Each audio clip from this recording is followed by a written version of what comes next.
دوستو، اسلام میں جمعۃ المبارک کو ایک خاص عظمت، اہمیت اور فضیلت حاصل ہے۔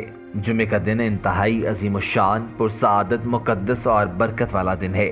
حضور نبی کریم صلی اللہ علیہ وسلم نے جمعہ کے دن کو عید کا دن اور تمام دنوں کا سردار بھی کہا ہے۔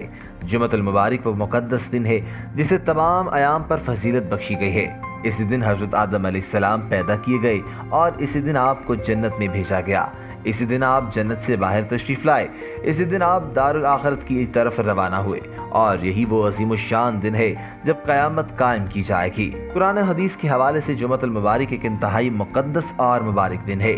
اس کی عظمت، فضیلت، شان اور مرتبے کا اندازہ ہم صرف اس بات سے لگا سکتے ہیں کہ قرآن پاک میں اس کے نام سے ایک مستقل سورۃ الجمعہ موجود ہے۔ جمعۃ المبارک اہل ایمان کے لیے خصوصی اجتماع کا دن ہے۔ یہ گناہگاروں کی بخشش کا دن ہے، نفاست اور نظافت حاصل کرنے کا دن ہے، روز محشر کی یاد دہانی کا دن ہے، اور جمعہ عزت و عظمت حاصل کرنے کا ایک دن ہے۔ حضرت ابو درداء بیان کرتے ہیں کہ رسول اکرم صلی اللہ علیہ وسلم نے ارشاد فرمایا کہ جمعے کے دن مجھ پر کثرت سے درود و سلام پڑھا کرو۔ وہ یوم شہود ہے جس میں فرشتے حاضر ہوتے ہیں، اور جو شخص بھی مجھ پر درود پڑھتا ہے تو فارغ ہونے سے پہلے ہی اس کا درود مجھ پر پیش کیا جاتا ہے۔ یوں تو جب بھی درود و سلام پڑھا جائے، اس کے پڑھنے والوں کو بارگاہ خداوندی اور دربار مصطفیٰ صلی اللہ علیہ وسلم سے نوازا جاتا ہے، اور اسے دین و دنیا کی بھلائی عطا کی جاتی ہے۔ ابن ماجہ میں آتا ہے کہ ہر مسلمان کو اسی دن لازم ہے کہ غسل کرے، سر کے بالوں اور بدن کو خوب صاف کرے اور مسواک کرے، کیونکہ مسواک کرنا بھی اس دن بہت فضیلت رکھتا ہے۔ غسل کے بعد عمدہ کپڑے پہنے اور ممکن ہو تو خوشبو لگائے اور ناخن وغیرہ بھی کتروائے۔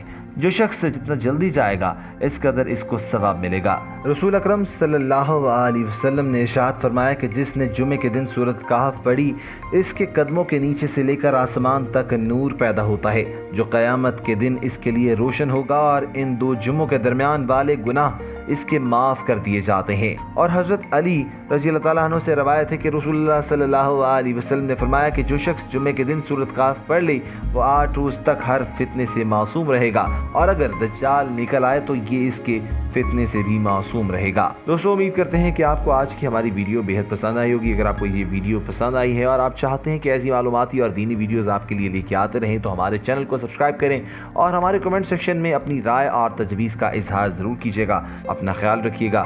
اللہ حافظ ناصر۔